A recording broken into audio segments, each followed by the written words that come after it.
A 2019 study from McLean Hospital showed that about 35% of elite athletes have feelings of mental health concerns. The top issue reported by athletes included feelings of burnout, depression, and anxiety. Athletes are constantly operating under intense pressure, facing unrealistic expectations from coaches, fans, teammates, and even themselves. The relentless pursuit of perfection can take a toll on their well-being. A study published by the Sage journals examined suicide rates amongst current and past MLB players, with a lengthy list of 90 players who have committed suicide and the circumstances to them. A comparison to the 22 FIFA players and 34 NFL players who have committed suicide. The question we ask now is, why does baseball hold more suicide rates compared to other sports? Now, let's run into first base and catch the factors that influence mental health in athletes. Dig our cleats into second base as we try to block out the crowds and listen to the announcers explain the social detriments to athletes' mental health. And finally, when we're done wearing ourselves out reaching third base, recognize the common mental health disorders amongst athletes. Looking into the crowd of fans, we need to glance into the surplex of combinations such as personality, team culture, and the sport environment as factors that influence the rate of mental health disorders in athletes. Players are often seeked out to possess specific quality traits that can help them succeed. Certain characteristics often allow them to thrive in competition. However, these traits can predispose athletes to mental health disorders. Research has found that athletes that hold the following qualities: hardworking, persistent, committed, able to have a high level of self-control, and achievement-oriented are oftentimes viewed as positive within leagues. These same characteristics can lead athletes to place intense pressure to perform consistently and endure grueling training, which can contribute to high anxiety levels. Perfectionism can have negative effects, and sports teams often want flawless gameplay. Many baseball players who overthink their performance create stress, which can undermine their ability. When athletes underperform, they question their self-worth and heightening their fear of failure. This has become increasingly notable in many MLB players. Former Cardinal and Padres player Khalil Green played his last game almost 15 years ago and has apparently accomplished his goal of dropping out of sight. Interviews with former teammates from high school all throughout the major league painted the picture of a player who, despite possessing extreme talent, could not escape the reality that he was not perfect, eventually reaching a point in the majors where he would often try to inflict pain on himself as a form of punishment when he failed to get a hit or made an error. Sustaining an injury or falling ill can prove stressful for anyone. However, injured athletes often feel intense pressure to rehabilitate quickly and return to the field. If an injury is severe and an athlete can't return to their sport, they experience a loss of identity. An injury can sometimes unmask mental health issues such as anxiety and depression. People saw broken fingers on Green's right hand, injured while playing defense in 2004 and 2005, and a toe he had fractured while diving for a ball. They also saw torn ligament from a finger, hurt while batting for 2006.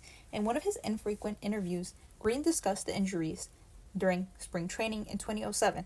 Injuries can increase the risk of substance misuse in players attempting to self-medicate to recover quickly. Green overcame those injuries and had the best years of his career in 2007. He played 153 games, and hopes were high for his continued success in 2008. However, Green's power number dropped and his average tumbled. During a late-night practice in July, he struck out for the 100th time, prompting him to take out his frustration out on a dugout wall. The result was a season-ending broken wrist. Now, as we're running to second base while trying to angle ourselves perfectly for the cameras, we need to see the relationship between athletes and sports journalists that has always been complicated, and at times it has been confrontational. At times, to quote from a novelist, James Mitchell, it is one of the most happiest relationships in American history. Virtually all major leagues have an agreement with reporter groups to provide a mandatory cooling off period of at least 10 minutes post-game before reporters can interview players. But during that time, being interviewed is stressful.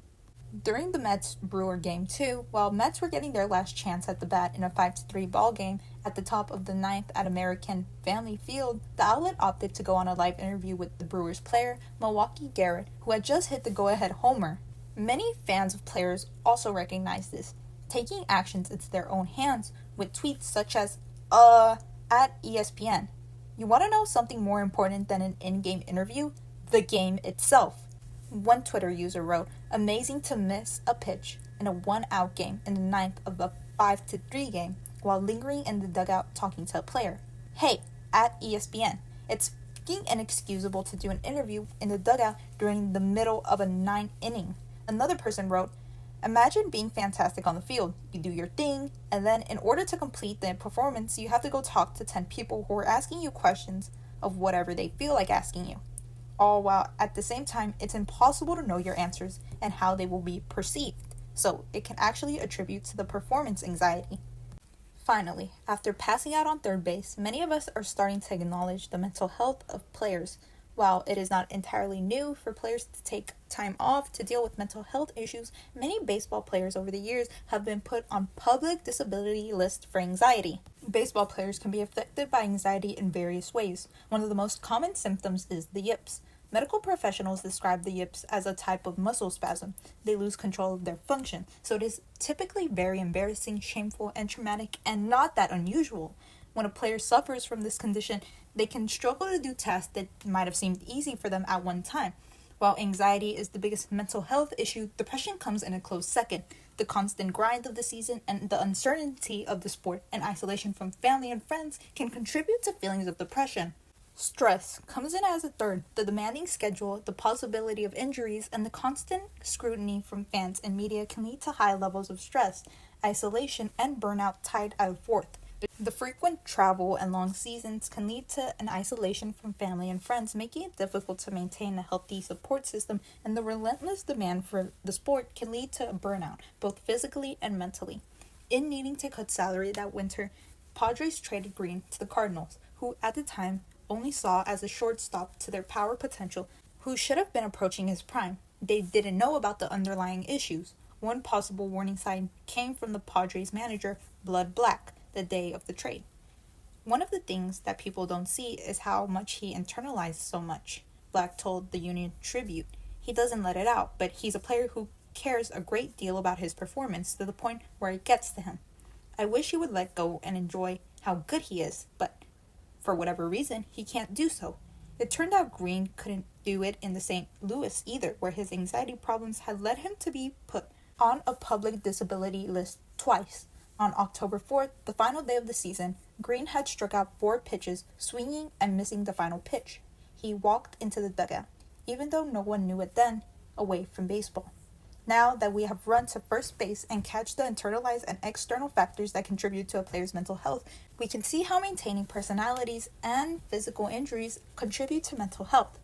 We catch the glimpse of media outlets while reaching third base and try to angle ourselves perfectly in front of the media while adding on to the growing performance anxiety. As we pass out on third base, we're seeing the biggest mental health issues in baseball players and how public disability lists adds on to a player, leading to the decline in numbers. In April 27th of this year, all-star Jarren Duran battled with such severe depression that he attempted suicide. The outfielder revealed to Netflix in the docu-series, I took it as a sign-off. I might have to be here for a reason, so that's when I started to look at myself in the mirror after the gun didn't go off. I was like, why do I want to be here? Why do I not want to be here? That happened for a reason, and obviously you're here for a reason, so let's be that way. Be the way you want to be and play the way you want to and play and live the way you want to live.